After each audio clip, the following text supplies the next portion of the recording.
សួស្តីអ្នកទាំងអស់គ្នាថ្ងៃនេះយើងនឹងស្វែងយល់អំពីជីវិតនិងដំណើរជោគជ័យរបស់ Elon Musk ដែលជាបុគ្គលដ៏មានឥទ្ធិពលម្នាក់នៅលើពិភពលោកតើគាត់បានឆ្លងកាត់អ្វីខ្លះមុននឹងក្លាយជាមនុស្សជោគជ័យសូមតាមដានជាមួយយើ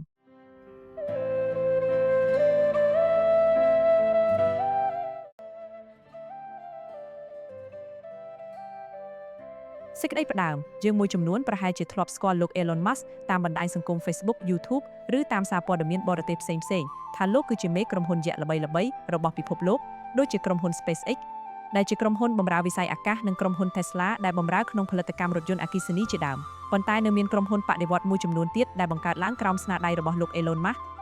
ក្នុងនោះមានដូចជាក្រុមហ៊ុន The Boring Company ដែលជាក្រុមហ៊ុនបម្រើដល់សេវាកម្មកសាងរចនាសម្ព័ន្ធផ្លូវថ្នល់ផ្លូវក្រោមដីអចលនទ្រព្យជាដើមហើយក៏មានក្រុមហ៊ុន OpenAI ដែលជាក្រុមហ៊ុនបម្រើដល់វិស័យបញ្ញាសិប្បនិម្មិតនិងក្រុមហ៊ុន Neuralink ដែលជាក្រុមហ៊ុនបច្ចេកវិទ្យាប្រព័ន្ធប្រសាទដែលព្យាយាមបង្កើតឧបករណ៍ដែលអាចបញ្ចូលទៅក្នុងរាងកាយមនុស្សដើម្បីព្យាបាលជំងឺនិងបង្កើនប្រសិទ្ធភាពការងារសរុបមកក្រុមហ៊ុនដែលនៅក្នុងដៃរបស់លោកបច្ចុប្បន្នមាន5ទៅហើយនេះមិនទាន់និយាយពីក្រុមហ៊ុនពីរទៀតដូចជាក្រុមហ៊ុន X.com ដែលក្រោយមកបានបំផ្លាញទៅជា PayPal និងក្រុមហ៊ុន Zip2 ដែលលោកធ្លាប់បានបង្កើតឡើងនិងបានលក់ឲ្យគេបាត់ទៅហើយផងអ្វីដែលពិភពលោកចាប់អារម្មណ៍ខ្លាំងចំពោះគាត់ជាងគេនោះគឺក្រុមហ៊ុន SpaceX អាចបង្កើតកាំជ្រួចរ៉ុកែតមួយប្រភេទដែលមិនត្រឹមអាចបាញ់បង្ហោះដឹកយានអាកាសចេញពីផែនដីបានទេតែរ៉ុកែតនោះថែមទាំងអាចហោះត្រឡប់មកផែនដីវិញទៀតផងពីមុនមកបើគេបាញ់បង្ហោះរ៉ុកែតចេញពីផែនដីទៅហើយនោះគេនឹងចោលកាំជ្រួចរ៉ុកែតនោះនៅក្នុងលំហអាកាសតែម្ដងព្រោះវាគ្មានសមត្ថភាពអាចហោះត្រឡប់មកផែនដីវិញឡើយហើយនេះគឺជាការចំណាយមួយដ៏ធំមួយដែលវាប្រើបានតែម្ដងរួចហើយក៏បោះចោលទៅកាំជ្រួចរ៉ុកែតដែលអាចហោះត្រឡប់មកផែនដីវិញរបស់លោក Elon Musk គឺជាជោគជ័យដ៏ធំបំផុតមួយក្នុងប្រវត្តិសាស្ត្រអាកាសរបស់ពិភពលោក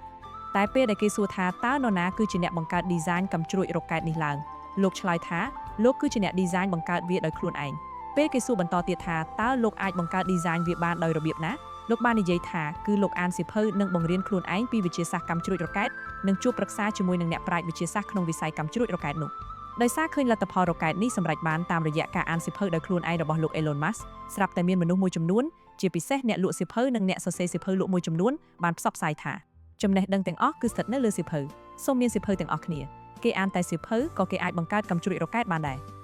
ពួកគេមានចេតនាមិនបង្ហាញឬមិនបានដឹងតែម្ដងថាប្រភពចំណេះដឹងពីរ៉ុកែតដ៏សំខាន់មួយទៀតរបស់លោក Elon Musk គឺការជួបជជែកទទួលការប្រឹក្សាពីអ្នកវិទ្យាសាស្ត្រល្បីៗក្នុងវិស័យរ៉ុកែតនោះហើយក៏មានមនុស្សមួយចំនួនទៀតដែរដែលយកលោក Elon Musk មកធ្វើជាគំរូឬ idol សម្រាប់ការដឹកនាំអាជីវកម្មរបស់ខ្លួនពេលខ្លះចង់ធ្វើឲ្យคล้ายទៅជាសហគ្រិនអស្ចារ្យដូចលោក Elon Musk ដែរប៉ុន្តែវាហាក់ដូចជាការស្រមៃទាំងថ្ងៃត្រង់ព្រោះពួកគេមិនទាន់យល់ច្បាស់ពីលោក Elon Musk នៅឡើយពួកគេយល់ច្រឡំថា Elon Musk គឺគ្រាន់តែជាសហគ្រិននិងវិនិយោគិនម្នាក់តែប៉ុណ្ណោះប៉ុន្តែពួកគេមិនដឹងថាតាមពិតទៅលោកគឺជាអ្នកវិទ្យាសាស្ត្ររូបវិទ្យានិងវិស្វករម្នាក់នោះទេត្រឹមអាយុ12ឆ្នាំសោះ Elon Musk អាចសរសេរកូដកម្មវិធីហ្គេមដែលមានឈ្មោះថា Blaster បានបាត់ទៅហើយជាមួយនឹងសាវតារនេះហើយទើបលោកអាចកាន់ការងារជាមេស្ថាបត្យករផលិតផលផងប្រធានផ្នែកបច្ចេកវិទ្យាផងមេផ្នែក design ផលិតផលផងនៅក្នុងក្រុមហ៊ុនបច្ចេកវិទ្យាយក្សរបស់គាត់បា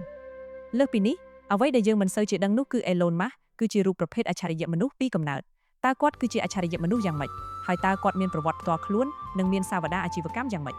សំណួរទាំងនេះនឹងមានការបកស្រាយនៅក្នុងជំពូកជាបន្តទៅនេះសូមបន្តតាមដានស្ដាប់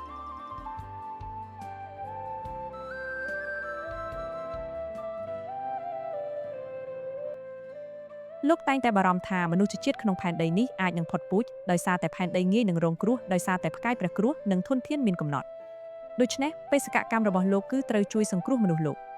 តើយើងមានធ្លាប់ជួបថៅកែដែលជេរស្ដីបន្ទោសឲ្យយើងដោយសារតែយើងមិនបានចូលរួមក្នុងព្រឹត្តិការណ៍សំខាន់របស់ក្រុមហ៊ុនក៏ព្រោះតែយើងអាឡ័យតែទៅមើលប្រពន្ធយើងឆ្លងទន្លេយើងប្រហែលជាមិនដែលជួបថៅកែអាក្រក់បែបនេះទេមែនទេសូម្បីតែប្រពន្ធខ្លួនឆ្លងទន្លេក៏មិនឲ្យច្បាប់ទៅមើលដែរនោះថៅកែម្នាក់នោះគឺគ្មាននរណាក្រៅពីលោក Elon Musk នោះឡើយមូលហេតុដែលគាត់ជេរបន្ទោសបែបនេះគឺដោយសារតែលោកគឺជាមនុស្សដែលមានទឹកចិត្តអាណិតដល់មនុស្សលោកទាំងមូលឬមនុស្សធម៌ចំពោះពិភពលោកយល់ឃើញថាផែនដីរបស់យើងនេះគឺងាយនឹងរងគ្រោះវិនាសសាបសូន្យដោយសារតែពួកផ្កាយព្រះគ្រោះនឹងអាចខ្សត់ធនធានសម្រាប់ឲ្យមនុស្សជាតិបន្តពូជពង្សរបស់ខ្លួនបន្តទៀតណាស់ដូច្នេះលោកកំណត់បេសកកម្មសម្រាប់ខ្លួនលោកថាត្រូវតែបញ្ជូនមនុស្សឲ្យចាក់ចេញពីផែនដីនិងទៅរស់នៅក្នុងភពព្រះអង្គាវិញដោយហេតុថាលោកមានបេសកកម្មធំដូច្នេះលោកក៏មានការទាមទារឬសំណូមពរខ្ពស់ខ្លាំងណាស់ចំពោះបុគ្គលិកដែលធ្វើការងារជាមួយលោកបុគ្គលិកដែលធ្វើការងារជាមួយលោកគឺត្រូវតែជាមនុស្សដែលបដូរផ្ដាច់នឹងបេសកកម្មកែប្រែប្រវត្តិសាស្ត្រពិភពលោកនេះដោយរូបលោកដែរហើយលោកស្ដីបន្ទោសឲ្យបុគ្គលិកដែលសុំច្បាប់ទៅមើលប្រពន្ធឆ្លងទន្លេម្នាក់នោះក៏ព្រោះលោកចង់ឲ្យគាត់ដឹងឲ្យបានច្បាស់ថាអ្វីដែលជាអត្ថិភាពការងារសំខាន់ពិតរបស់គាត់ ការងារសង្គ្រោះនិងកែប្រែប្រវត្តិសាស្ត្ររបស់ពិភពលោកនិងការងារមើលប្រព័ន្ធឆ្លងទន្លេតើមួយណាសំខាន់ជាងជាមួយនឹងបេសកកម្មដ៏ធំនេះហើយទើបគាត់តែងតែធ្វើការមិនដកដៃឡើយពីថ្ងៃធ្វើការនៅ SpaceX នៅរដ្ឋ LA Los Angeles និងពីថ្ងៃទៀតធ្វើការនៅ Tesla នៅសង្កាត់ Silicon Valley ដែលមានចម្ងាយពីគ្នាជាង500គីឡូម៉ែត្របើត្រឹមតែដើម្បីលុយដោយសហគ្រិនដទៃទៀតចង់បានលោកប្រហែលជានៅសំងំសុខជួលតែគេឲ្យធ្វើការជំនួសទៅបានហើយបើដើម្បីតែលុយប្រហែលជាក្រុមហ៊ុនបច្ចេកវិទ្យារបស់លោកទាំងនេះបានរត់ចោលទៅហើយឧទាហរណ៍ជាក់ស្ដែងមុននឹងទទួលបានជោគជ័យកម្មជ្រួចរ៉ុកែតដែលមានសមត្ថភាពហោះមកផែនដីវិញនោះធ្លាប់បង្ហោះបរាជ័យ3ដងរួចបាត់ទៅហើយបរាជ័យម្ដងគឺអស់លុយម្ដងរហូតដល់លើកទី4ដែលជាលើកចុងក្រោយទើបវាទទួលបានជោគជ័យនៅលើកទី4នោះបើវាមិនបានជោគជ័យទេក្រុមហ៊ុន SpaceX អាចនឹងបិទទ្វារព្រោះគាត់គ្មានលុយឯណាស្រាវជ្រាវនិងផលិតរ៉ុកែតទៀតទេ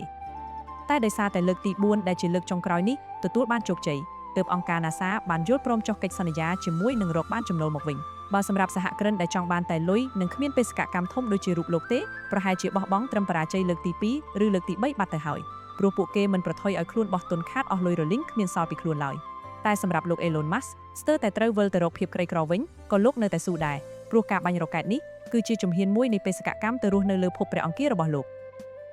យើងប្រកាសជាចង់ដឹងហើយថាតើអ្វីដែលជំរុញឲ្យលោក Elon Musk មានគំនិតស្នេហាមនុស្សជាតិចង់សង្គ្រោះមនុស្សជាតិខ្លាំងម្ល៉េះនិងរហូតដល់មានមហិច្ឆតាចង់ជំលះមនុស្សយើងឲ្យទៅរស់នៅឯភពព្រះអង្គារបែបនេះចម្លើយគឺមកពីទំនាក់ទំនងគាត់និងឪពុកគាត់មិនល្អមិត្តនៅសាលាធ្វើបាបគាត់និងសៀវភៅប្រឡោមលោកវិទ្យាសាស្ត្រមួយក្បាលត្បិត Elon Musk បានសម្រេចចិត្តរស់នៅតាមឪពុកគាត់គឺលោក Elon Musk ក្រោយពីគាត់បានលែងលះជាមួយម្ដាយរបស់ Elon Musk ក៏ដោយតែ Elon Musk បានសោកស្ដាយខ្លាំងណាស់ចំពោះការសម្រេចចិត្តខុសរបស់លោកពីព្រោះការតាមមករស់នៅជាមួយឪពុកលោកមិនដែលបានក្តីសុខម្ដងណាឡើយឪពុកគាត់តែងតែហៅគាត់ថាអាចឈួតរហូតហើយតែងតែប្រព្រឹត្តអំពើខ្មៅងងឹតអាក្រក់ដូចជាលួចប្លន់និងសម្លាប់មនុស្សជាដើមនៅផ្ទះរស់នៅមិនបានសុខជាមួយនឹងឪពុកហើយនៅឯសាលារៀនវិញលោកក៏ត្រូវបានមិត្តរួមថ្នាក់បង្ខូចធ្វើបាបគាត់ទៀតមានម្ដងនោះពួកគេធ្វើបាប Elon Musk រហូតដល់មានរបួសខានទៅរៀនមួយអាទិត្យទៀតផងដោយសារការធ្វើបាបទាំងនៅផ្ទះទាំងនៅសាលា Elon Musk ក៏គិតតែពីសំងំលាក់ខ្លួនចំណាយពេលសិក្សាដោយខ្លួនឯងនិងអានសៀវភៅ Elon Musk ធ្លាប់បានប្រាប់ថាសៀវភៅប្រឡោមលោកបែបវិទ្យាសាស្ត្រមួយក្បាលពិតជាបានជះឥទ្ធិពលឲ្យលោកចូលចិត្តផ្នែកវិទ្យាសាស្ត្រខ្លាំងណាស់សៀវភៅមួយក្បាលនោះគឺមានចំណងជើងថា The Hitchhiker's Guide to the Galaxy ជាមួយនឹងសមត្ថភាពចងចាំពិសេសពីកំណើតពោលគឺសមត្ថភាពអាចចងចាំព័ត៌មាននិងរូបភាពបានល្អិតល្អិនបំផុតនិងប្រើពេលតែមួយភ្លែតដើម្បីមើល Elon Musk អាចអាននិងចងចាំសៀវភៅសព្វវចនានុក្រមពីរក្បាលបានទាំងអស់យើងដឹងហើយថាសៀវភៅសព្វវចនានុក្រមឬ Encyclopedia មួយក្បាលមានកម្រាស់ក្រាស់ខ្លាំងប៉ុណ្ណាតែគាត់អាចចងចាំបានទាំងអស់សួរថាគាត់អច្ឆរិយៈខ្លាំងប៉ុណ្ណាលើសពីនេះលោកមានដួងជាវិស្វករពីកំណើតតែម្ដង Elon Musk មិនដែលសរសើរឪពុកលោកម្ដងណាឡើយលើកលែងតែទេពកោសល្យពីធម្មជាតិជាវិស្វករដែលគាត់ទទួលបានពីឪពុករបស់គាត់ Elon Musk និយាយថាអ្វីដែលអ្នកដទៃហាក់ដូចជាពិបាកយល់តាក់ទងនឹងវិស្វកម្មគឺគាត់មិនពិបាកអីសូម្បីតែបន្តិចជាមួយនឹងការដិតដាប់និងប្រឡោមលោកវិទ្យាសាស្ត្រសមត្ថភាពចងចាំដ៏មហិមានិងមានដួងវិស្វកម្មពីកំណើត Elon តែងតែបារម្ភថាផែនដីយើងអាចនឹងគ្រោះថ្នាក់ដោយសារតែផ្កាយព្រះគ្រោះលោកតែងតែបារម្ភថាមនុស្សជាតិក្នុងផែនដីនេះអាចនឹងផុតពូជដោយសារតែផែនដីងាយនឹងរងគ្រោះដោយសារតែផ្កាយព្រះគ្រោះនិងធនធានមានកំណត់ដូច្នេះបេសកកម្មរបស់លោកគឺត្រូវជួយសង្គ្រោះមនុស្សលោកតើយើងមានធ្លាប់ជួបថៅកែដែលជេរស្ដីបន្ទោសឲ្យយើងដោយសារតែយើងមិនបានចូលរួមក្នុងព្រឹត្តិការណ៍សំខាន់របស់ក្រុមហ៊ុនក៏ព្រោះតែយើងអាឡ័យតែទៅមើលប្រពន្ធយើងឆ្លងទន្លេ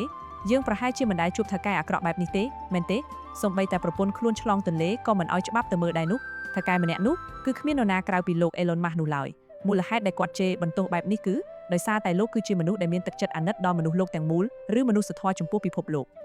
ោកយល់ឃើញថាផែនដីរបស់យើងនេះគឺងាយនឹងរងគ្រោះវិនាសសាបសូន្យដោយសារតែពួកផ្កាយព្រះគ្រោះនឹងអាចខ្សត់ធនធានសម្រាប់ឲ្យមនុស្សជាតិបន្តពូជពង្សរបស់ខ្លួនបន្តទៀតណាស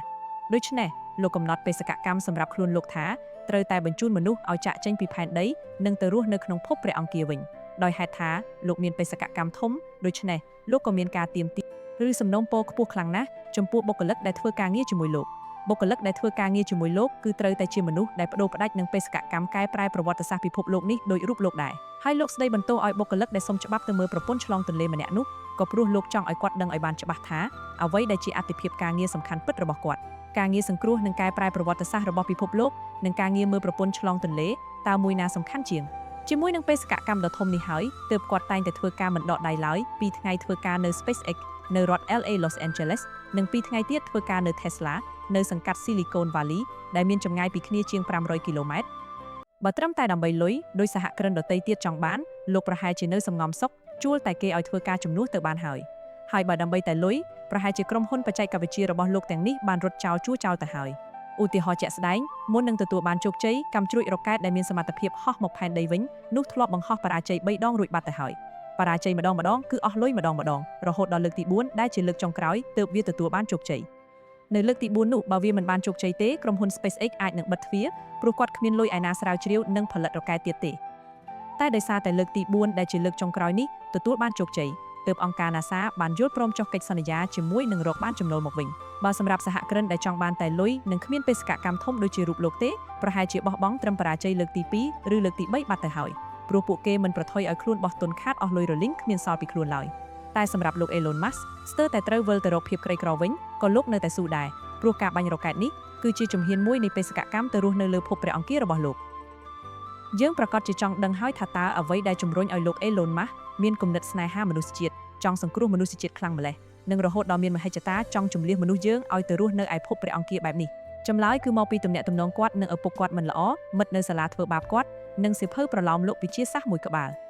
ត្បិត Elon Musk បានសម្រេចចិត្តរស់នៅតាមឪពុកគាត់គឺលោក Elon Musk ក្រោយពីគាត់បានលែងលះជាមួយម្ដាយរបស់ Elon Musk ក៏ដោយតែ Elon Musk បានសោកស្ដាយខ្លាំងណាស់ចំពោះការសម្រេចចិត្តខុសរបស់លោកពីព្រោះការតាមមករស់នៅជាមួយឪពុកលោកមិនដែលបានក្តីសុខម្ដងណាឡើយឪពុកគាត់តែងតែហៅគាត់ថាអាចឈួតរហូតហើយតែងតែប្រព្រឹត្តអំពើខ្មៅងងឹតអាក្រក់ដូចជាលួចប្លន់និងសម្លាប់មនុស្សជាដើមនៅផ្ទះរស់នៅមិនបានសុខជាមួយនឹងឪពុកហើយនៅឯសាលារៀនវិញលោកក៏ត្រូវបានមិត្តរួមថ្នាក់បង្ខូចធ្វើបាបគាត់ទៀតមានម្ដងនោះពួកគេធ្វើបាប Elon Musk រហូតដល់មានរបួសខានទៅរៀនមួយអាទិត្យទៀតផងដោយសារការធ្វើបាបទាំងនៅផ្ទះទាំងនៅសាលា Elon Musk ក៏គិតតែពីសំងំលាក់ខ្លួនចំណាយពេលសិក្សាដោយខ្លួនឯងនិងអានសៀវភៅ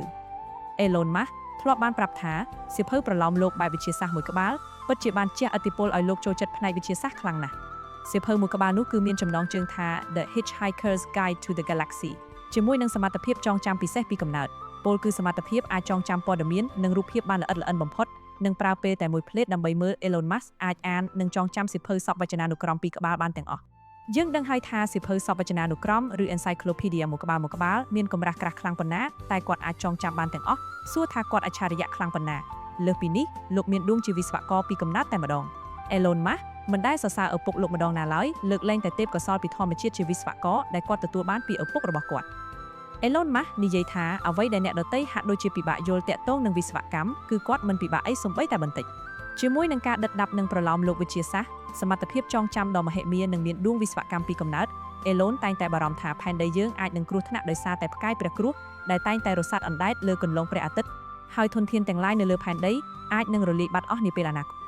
ដូច្នេះហើយតាំងពីក្មេងលោកតែងតែនឹកឃើញពីការចង់ប្រើពន្លឺព្រះអាទិត្យជាថាមពលសម្រាប់បម្រើដល់ជីវភាពមនុស្សចង់ទៅរស់នៅលើភពផ្សេងទៀតដើម្បីការពារខ្លួនពីគ្រោះថ្នាក់